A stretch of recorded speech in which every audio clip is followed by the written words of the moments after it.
नमस्कार दोस्तों, मैं शैलेंद्र एक बार फिर से आपका स्वागत करता हूं finco.com में। आज की वीडियो का हमारा विषय है PPI, that means producers price index. ये एक इंडेक्स है जो नापता है change in the prices of goods and services at producers level. अभी तक भारत में सीपीआई, कंज्यूमर प्राइस इंडेक्स, जो कि रिटेल प्राइस को नापा जाता है, रिटेल प्राइस की इन्फ्लेशन को, and secondly wholesale price index, जो कि गुड्स की जो प्राइस है उसको नापता है at wholesale level. But in many of the developed country, PPI is being used and it is being used since 1978 also. So why PPI is better than WPI? We will discuss in this video. So पहले जानते हैं कि PPI क्या होता है।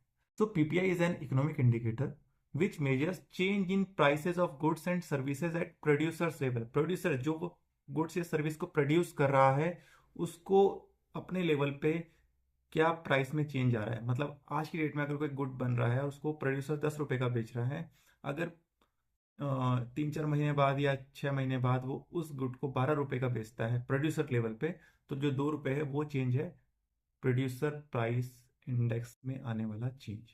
तो उसको नापने के लिए प्रोड्यूसर लेवल जो हम नाप रहे हैं, that is known as PPI, producer price index. Why this is different from CPI और डब्ल्यूपीआई? सीपीआई क्या होता है? अब देखिए, पीपीआई के बाद होलसेल लेवल पे जाता है, मतलब जो प्रोड्यूसर है वो किसी होलसेलर को बेचेगा। दैट होलसेल लेवल, इसका प्राइस क्या है, उसमें कुछ टैक्सेस भी लगेंगे, इनडायरेक्ट टैक्सेस, या हो सकता है सरकार कुछ सब्सिडी देती हो, उनका इफेक्ट आता है। तो होलसेल प्राइस अलग हो गया जो एट होलसेल लेवल हो गया। बट एंड होलसेल के आगे वो आपका जो रिटेल को, जो कंज्यूमर को जो प्राइस मिलता है, indirect taxes, subsidies and margin जोड़ के at consumer level, that is known as consumer price index.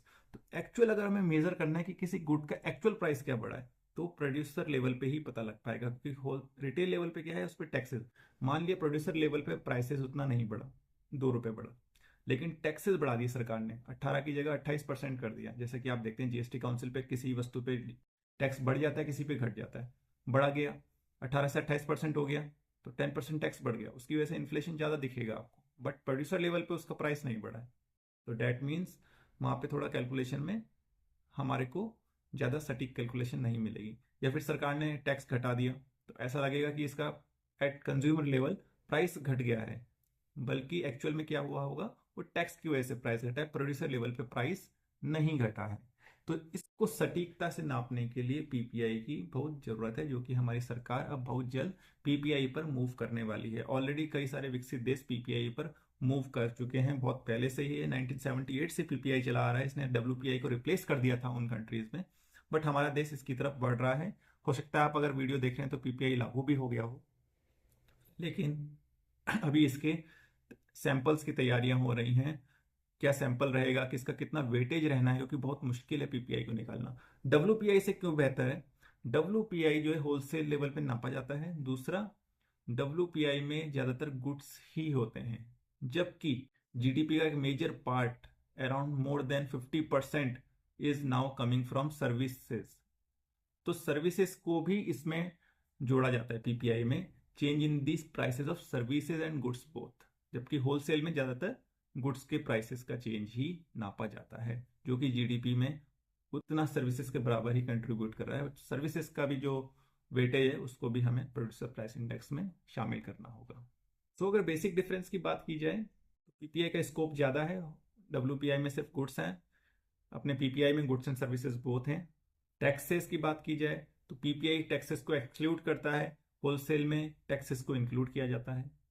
Inflation की बात की जाए तो प्रोड्यूसर लेवल पे हम प्रोड्यूसर लेवल की इन्फ्लेशन को नापते हैं, होलसेल में वो producer to wholesale and wholesale कितने में बेच रहा है, होलसेल प्राइस उसको नापा जाता है, ना कि प्रोड्यूसर प्राइस।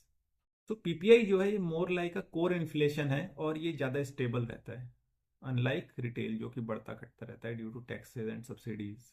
ये इसलिए भी उपयोगी है क्योंकि यह जो है पॉलिसी मेकर यानी गवर्नमेंट को एक्चुअल बताता है ट्रेंड इन्फ्लेशन का क्या है, और उसी प्रकार से ग्रेनुअल लेवल पे हम लोग जान सकते हैं why prices are moving up और डाउन, और गवर्नमेंट उन प्राइसेस को कंट्रोल करने के लिए मेजर्स ले सकती है। तो हम ये कह सकते हैं कि पीपीआई जो है पॉलिसी मेकर्स के लिए, गवर्नमेंट के लिए एक काफ़ी इंपॉर्टेंट टूल होगा। हमारा भारत सरकार इसको लागू कर देगा। डीपीआईआईटी ने इसका मॉडल बना दिया है। DPIIT is department of promotion of industry and internal trade. They have already made the model and तैयारियां चल रही हैं इसको लॉन्च करने की। और जब ये लॉन्च होगा तो हमारे पास एक अच्छा इंडिकेटर होगा जो इन्फ्लेशन को बारीकी कोर लेवल पे मॉनिटर कर पाएंगे, और accordingly we can, our policy makers can form policies to keep the inflation in checks, जो कि हमारे कंज्यूमर्स के लिए भी फायदेमंद होगा। उम्मीद करता हूँ इस वीडियो से आपको क्लियर हुआ होगा व्हाट इज़ पीपीआई। अगर आपको किसी और भी सब्जेक्ट, इकोनॉमिक सब्जेक्ट पे जानकारी चाहिए और बैंकिंग सब्जेक्ट पे जानकारी चाहिए, फाइनेंस पे जानकारी चाहिए, तो आप कमेंट बॉक्स में लिख सकते हैं, मैं उसके जवाब भी दूंगा और हो सकता है वीडियो भी उस पर बनाऊँ। तब तक के लिए चैनल को सब्सक्राइब जरूर कीजिए, वीडियो को लाइक कीजिए, अगर अच्छा लगा हो शेयर कीजिए। धन्यवाद, नमस्कार।